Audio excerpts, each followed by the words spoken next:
Salah satunya Pak, sosok-sosok yang muncul. Yang sering-sering yaitu kayak perempuan, kadang-kadang noni-noni gitu. Karena di sini kan Belanda. yang jauh Belanda.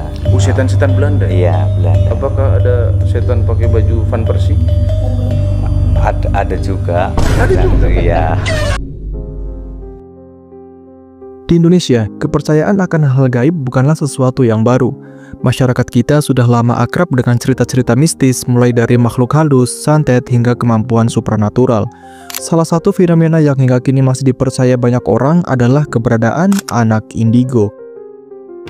Anak-anak yang konon memiliki kemampuan khusus seperti melihat makhluk gaib, berbicara dengan arwah, atau mengetahui hal-hal yang akan terjadi di masa depan. Tapi apakah semua ini benar adanya? Atau mungkin ini hanyalah mitos modern yang terus tumbuh subur karena kepercayaan kita yang terlalu dalam pada hal-hal tak kasat mata. Di Indonesia, anak indigo seringkali dianggap sebagai pilihan langit. Banyak orang tua merasa bangga jika anak mereka dianggap indigo.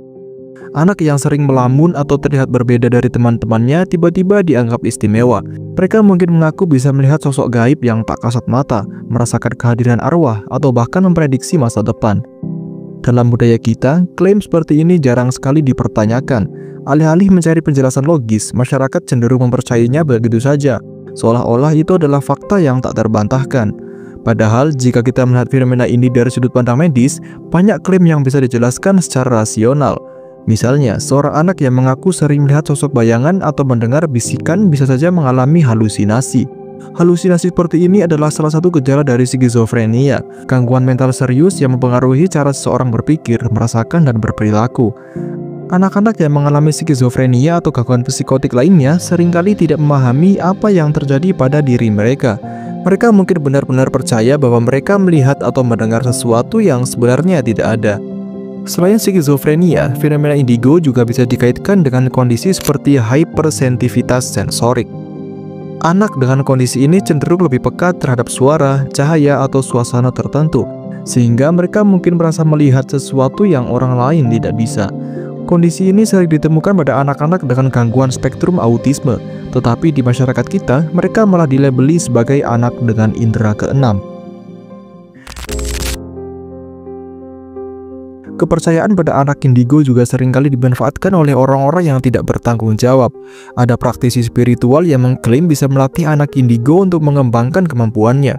Mereka menawarkan kursus atau seminar dengan biaya yang tidak murah.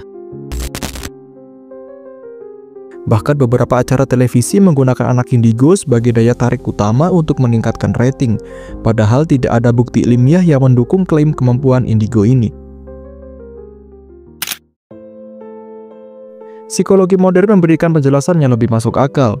Misalnya, kemampuan melihat masa depan yang sering dikaitkan dengan anak indigo, yang sebenarnya hanyalah kemampuan membaca pola. Anak yang sangat cerdas atau peka terhadap lingkungannya mungkin dapat memprediksi apa yang akan terjadi berdasarkan informasi yang mereka peroleh. Tapi ini bukan kemampuan supranatural, ini hanyalah kecerdasan manusia yang digunakan dengan cara yang berbeda. Namun, di Indonesia, ada satu faktor yang membuat fenomena indigo ini terus dipercaya, yaitu budaya kita yang sangat menghormati dan mempercayai hal-hal mistis. Dalam banyak keluarga, membicarakan makhluk halus atau cerita mistis adalah hal yang biasa. Jika seorang anak mengatakan bahwa ia melihat kuntilanak atau pocong, cerita itu seringkali dianggap sebagai bukti kemampuan khusus, bukan sebagai tanda adanya gangguan psikologis. Padahal alih-alih membawa anak ini ke orang pintar, langkah yang lebih bijak adalah membawanya ke psikolog atau psikiater untuk memastikan bahwa tidak ada masalah kesehatan mental yang mendasarinya. Selain itu, stigma terhadap gangguan mental di masyarakat kita juga berperan besar. Banyak orang tua yang merasa malu jika anak mereka didiagnosis dengan gangguan mental. Mereka lebih memilih untuk menerima label indigo karena terdengar lebih positif. Akibatnya, banyak anak dengan gangguan mental tidak mendapatkan bantuan yang mereka butuhkan dan malah dipaksa untuk hidup dalam kebohongan yang terus berlanjut. Pada akhirnya, fenomena anak indigo adalah cerminan dari cara kita sebagai masyarakat melihat dunia. Keinginan kita yang mempercayai hal-hal yang luar biasa seringkali membuat kita mengabaikan logika dan ilmu pengetahuan. Tapi, jika kita terus memelihara kebohongan ini, siapa yang sebenarnya dirugikan? Ya, anak-anak itu sendiri. Mereka tidak hanya dipaksa untuk hidup dengan ekspektasi yang tidak realistis, tetapi juga kehilangan kesempatan untuk mendapatkan bantuan yang sebenarnya mereka butuhkan.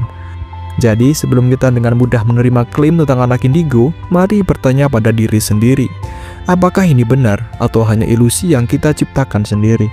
Karena percaya pada hal yang salah, seindah apapun tidak akan pernah membawa kebaikan. Sebaliknya, memahami kebenaran, betapapun sulitnya, adalah langkah pertama menuju kehidupan yang lebih baik, baik bagi mereka maupun bagi kita semua.